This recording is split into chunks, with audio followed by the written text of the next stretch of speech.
What is up, wrestling fans? KayFabe Chronicles with your host, JP. It's Wednesday, and you know what time it is.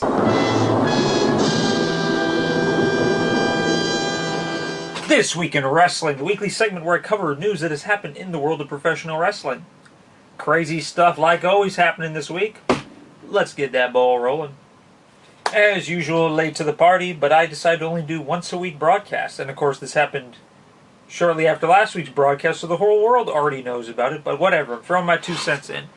Shane McMahon, everybody's favorite billionaire son, survived a helicopter crash. That's right, those of you who didn't see it in the media, it was Shane O'Mac and the pilot flying. Helicopter went down, and both survived, no injuries. But yeah, Shane McMahon was rescued off of a beach coast somewhere. But yeah, it's pretty scary stuff. Considering everything, air is the safest way to travel, but, if you crash in a vehicle from the sky, but yeah, we're very glad that Shane's okay, very glad that no one was injured in that, he is one tough dude, freaking jumping off of steel cages, leaping from turnbuckle to turnbuckle, surviving helicopter crashes. He is a beast. Shane O'Mac, surviving, woo! On to the Global Force Wrestling front.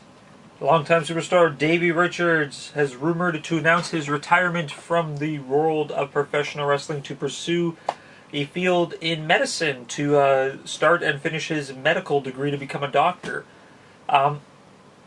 Hey, you know what? From what I saw of him wrestling, pretty good stuff. I said I don't really know a lot about him. I said I don't really watch Global Force that much, but the matches I did see with him and Eddie Edwards was pretty boss.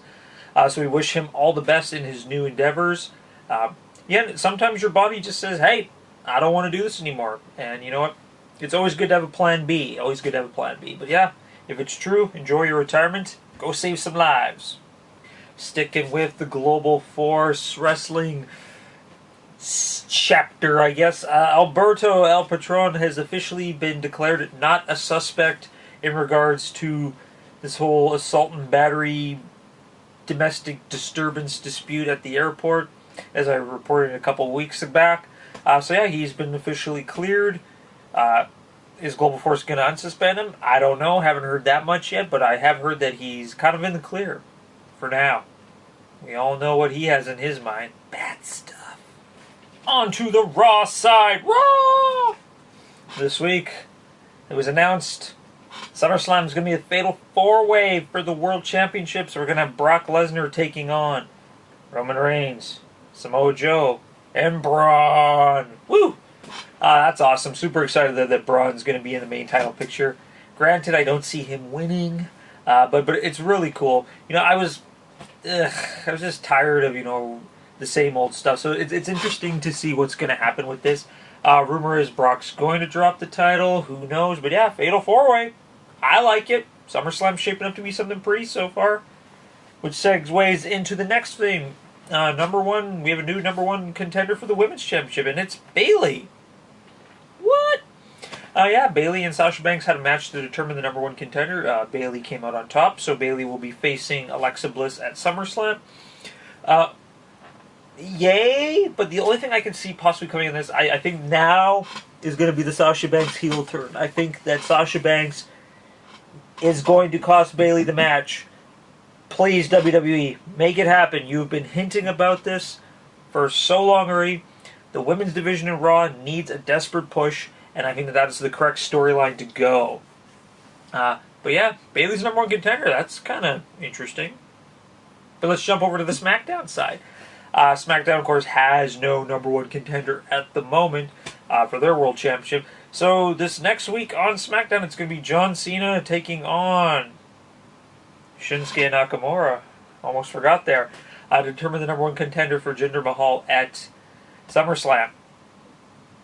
I'm kind of leery on this. A, I don't like John Cena in the main title picture right now because we've seen it a million times. And B, I want to see AJ versus Shinsuke so bad. Like, come on, book it. Really, I don't know what's going to happen with this, because right now, the SmackDown title picture's kind of, they don't really got a lot going on. Raw, what's happened? Ever since the Superstar shakeup, Raw's just been all that crazy Crazy good stuff. I was also on SmackDown. Going to add some more there. Chris Jericho. Woo! Y2J made his return in the U.S. title picture as predicted. But yeah, it was triple threat. We got KO, AJ, and Chris Jericho in the match. AJ, of course, still walked away. But it was nice to see Jericho back. Immediately after SmackDown. That's right. Renee Young and Daniel Bryan had their own talking smack called Smacking Talk. Seemed like a good idea. It was funny. It was funny. Super low budget. You could tell it's like some of the shaky cam. Pretty much all it was them essentially making fun of the Kurt Angle, Jason Jordan storyline. Pretty much Daniel Bryan called out Chad Gable to discuss, his views of the whole Jason Jordan, and just flat out says, "Hey, you know what, Chad Gable? I'm your father." And he pulled out like this fake paternity test, just written on like loose leaf paper, just saying like, "I'm the father." Oh, it was good. Chad Gable wasn't having any of that. Like, I don't even know how to take that personally. Like, yay that they have it at the talk show, but is it really where we should be by just making fun of the poo-poo storyline on Raw? I don't know, but it was cool to see something like that. WWE knows its humor. Southpaw Regional Wrestling, good stuff. Talking smack.